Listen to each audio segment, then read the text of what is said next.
ভোলে বাবা পারকারিকার আজকের রিভিউ। ঝিল চৈতিকে বলছে, তুমি প্রমাণ করার চেষ্টা করছো আমি কোনো কাজের নই। তুমি সেই একটা সুযোগেরই অপেক্ষা করছো, কিন্তু আমি তা হতে দেব না। আমি এখন প্রতিবাদ করব। সেই জন্যই আমি তোমাকে দাদু ভাইয়ের কাছে একা ছাড়তে চাইছি না। চৈতি তখন বলছে, তুমি আমাকে এত বড় একটা কথা বলতে পারলে? আমি আগে কি এমন কাজ করেছি? সাক্ষ্য তারপর চৈতি আর ঝিলকে চুপ করতে বলে।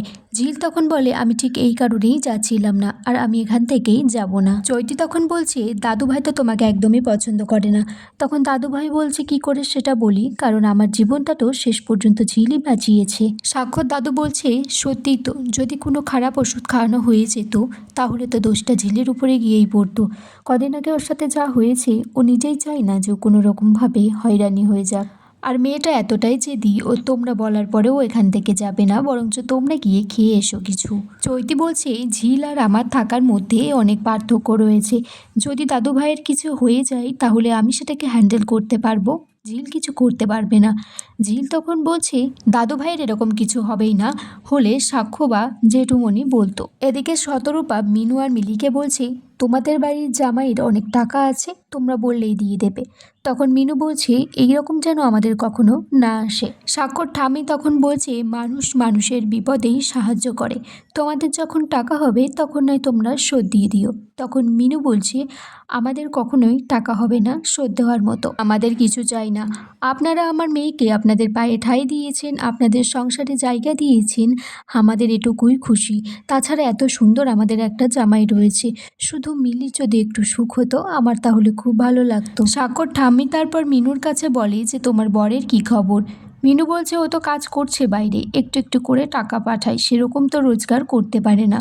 তখন শতরূপা বলছে, তাহলে বাইরে কাজ করতে দিয়ে পাঠানোর কি দরকার ছিল?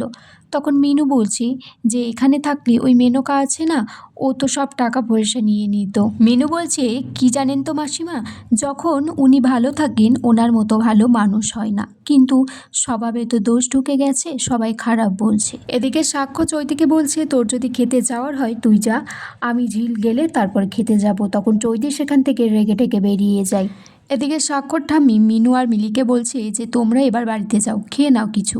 শতরূপা তখন বলছে, এই দিক থেকে ঝিল আমাদের খুব উপকার করেছে, ও যদি সঠিক টাইমে বাবাকে না ধরতো তাহলে বাবার অনেক ক্ষতি হয়ে যেত, এই দিক থেকে ঝিলকে আমরা মনে রাখবো ঠিক।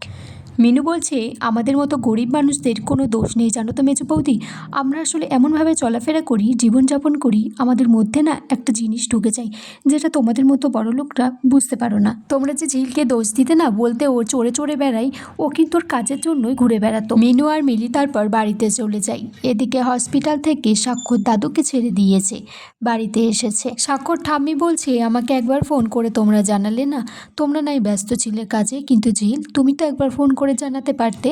তখন সাক্ষর দাদু বলছে, মেয়েটা সারা রাত আমার কাছে ছিল, আমার যত্ন করেছে, সেবা করেছে। তখন সাক্ষর মা বলছে, কেন, ডাক্তারিদের কাছ থেকে কি ডাক্তারি শিখছিল, যাতে ভবিষ্যতে আমাদের কোনো কিছু হলে ও পাশে দাঁড়াতে পারে? সাক্ষর ঠাম্মি রায়পূর্ণাকে বলছে, বড় বৌমা, তোমার শ্বশুরমশাই সবে বাড়িতে ফিরেছে, ওনার এখন টেনশন করা মোটেও স্বাস্থ্যের জন্য ঠিক হবে না, তুমি এসব কথাবার্তা না হয় এখন নাই বললে।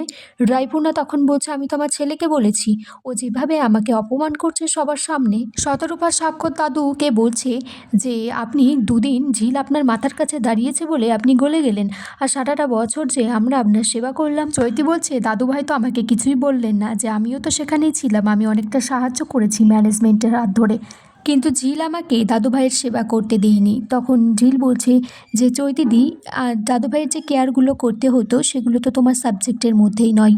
চৈতি সাক্ষ্যকে বলছে, তুই কি বলতে চাইছিস সাক্ষ্য, আমি কিছুই করিনি। ঝিল বলছে, চৈতিদি, তুমি করতে পারতে, কিন্তু তোমাকে আমি করতে দিইনি, কারণ তোমার করার স্কোপটা খুব কম ছিল।